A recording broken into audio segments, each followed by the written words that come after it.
প্রথমত আমি যবে থেকে জয়েন করেছি অ্যাজ অ্যাসিস্ট্যান্ট প্রক্টর, মানে আমার প্রক্টর স্যার করার একদিন পর থেকে আমরা কিন্তু উচ্ছেদ অভিযানটা অনেকবার করেছি। এটা আপনারা এখন আপনি একটা ওয়ার্ড ইউজ করলেন, লোক দেখিয়ে আসলে কেউ করেনি। বিষয়টা হচ্ছে যে এতদিন আমরা করেছি, সেখানে আমরা তো আর ক্যামেরা আমাদেরকে ফলো করে না, বা আমরা এত ফেমাস কিছুও না, তো ক্যামেরা বা মিডিয়া ছিল না। এখন যেহেতু ডাকসু স্টুডেন্ট ইউনিয়নটা খুব একটা ইম্প্যাক্টফুল রোল প্লে করছে ঢাকা ইউনিভার্সিটিতে, অ্যান্ড মোর সো এখান থেকে কন্টেন্ট নিতে পারলে সব মিডিয়া হাউসের একটু লাভ হয়। সো সারাক্ষণই আমরা দেখি এখানে ক্যামেরা প্রেজেন্ট থাকে। হ্যাঁ, আগে তো বলে ডেকে আনা লাগতো কোনো একটা প্রেস ব্রিফিং দিতে বা কোনো প্রেস কনফারেন্সে। এখন সেটা লাগে না, আপনি 2 কদম হাঁটতেই দেখবেন যে কেউ না, someone or the other is having a phone and taking content.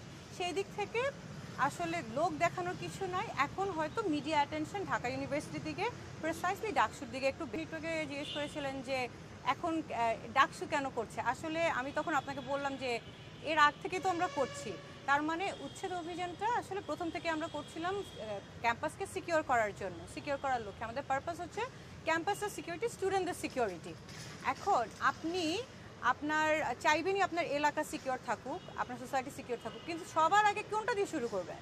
আপনার ফ্যামিলি, রাইট?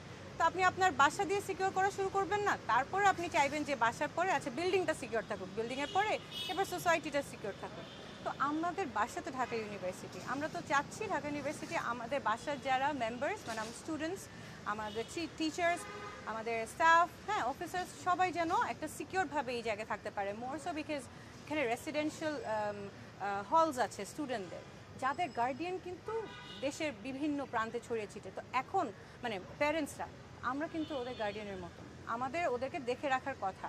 অ্যান্ড বিশ্ববিদ্যালয় প্রশাসনের এই দায়িত্ব পড়ে যে আমরা তাদের ভালোটা, তাদের সেফটিটা এনশিওর করব।